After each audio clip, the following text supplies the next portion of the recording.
Once you have your wiring done, and Ms. Roken has checked it, you're going to go ahead and start programming. First, you're going to plug in your battery, and then you're going to turn it on.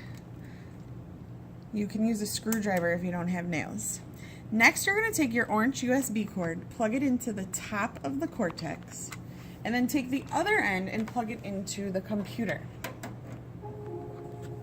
Now you're going to open up Robot C for VEX Robotics 4.0 on your computer.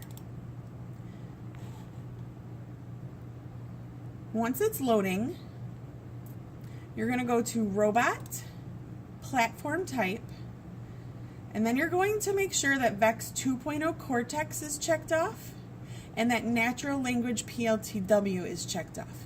You have to do this every time you open up the program. So thankfully mine's already checked off, but you need to make sure or else it won't work. Now, once you've done that, you're going to go back to Robot, you're going to go to VEX Communication Mode, and you're going to make sure that it's on USB only. Now head on over to File, Open Sample Program, open up PLTW, PLTW Template, and the main screen will pop up. Once you've done that, you're going to go back to File, Save As, and then you're going to find your ID number. Now if you notice, mine says my name, but yours will say your ID number on the left side. Double click that, and then go ahead and give your robot a name. I'm going to call mine Tumbler Roken. And then I'm going to save it. Replace it. Okay, so now we're on our main screen. The first thing we need to do is set up our motors and sensors. So I'm going to click the motor and sensor setup button. And then there's going to be 4 tabs up top. Our first tab that we want to look at is motors. Now some of you have 2 motors and some of you have 4 motors. If you have 2 motors, you're going to type in right motor with a capital M, and you're going to change this to VEX 269. And then in port 10, you're going to type in left motor and change it to 269. Let me note that you can plug your motors in at any of the ports. So depending on where your wiring is where you're going to type it in. So now, once I have my motors entered, I'm going to go over to the tab that says VEX Cortex Digital Sensors 1 through 12. Go ahead and click that. Now this is for your bump switch. This is what tells your robot to move. So under port 1, I'm going to type in bump switch. My switch has to have a capital S and it's one word. And this is all because of the programming language. Now I hit no sensor and I change it to touch. And I hit apply. And then OK. You'll notice that the text for Robot C pops up front here. Just leave it as is. Now you're going to come on over here. I like to call this the grocery store. This is where the robot gets what it needs to work. So we're going to click Natural Language. In order for the robot to move, we have to click the bump switch. So until the bump is hit, the robot doesn't move. So we're going to click until, and then we're going to click until bump. And we're going to click it, and we're going to drag it over to line 22.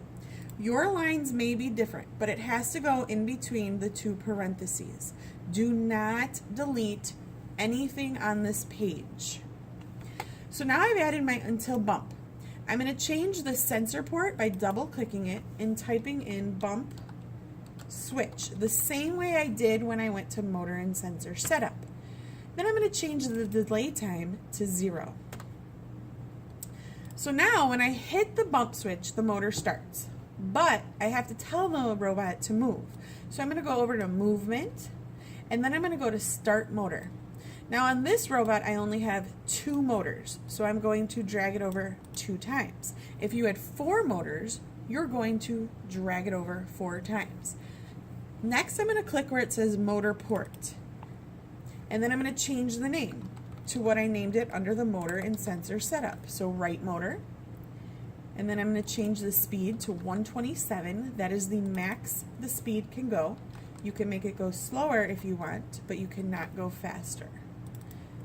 So you noticed I had 2 motors, right motor, left motor, both have a capital M. Do not delete any of the punctuation or else it will not work.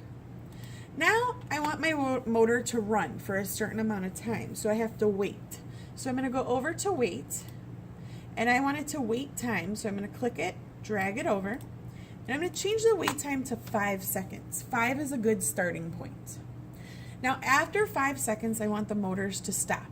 So I'm going to go to movement, and I'm going to stop my motor, and I'm going to drag it over. I have 2 motors, so I'm going to drag it over twice.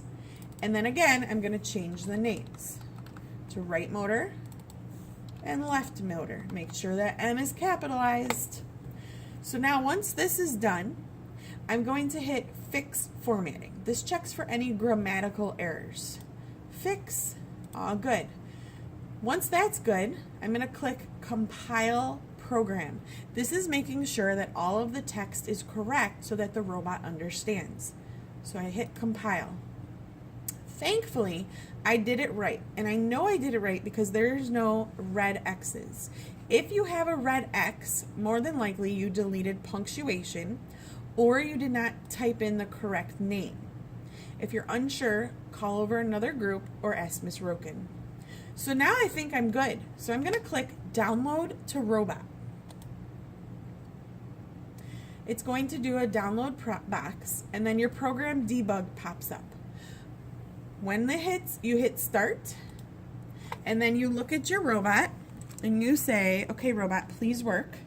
So I'm going to click my bump switch, and it did not work. So we're going to stop it, and we are going to make sure our wires are correct. And you know what? It's not.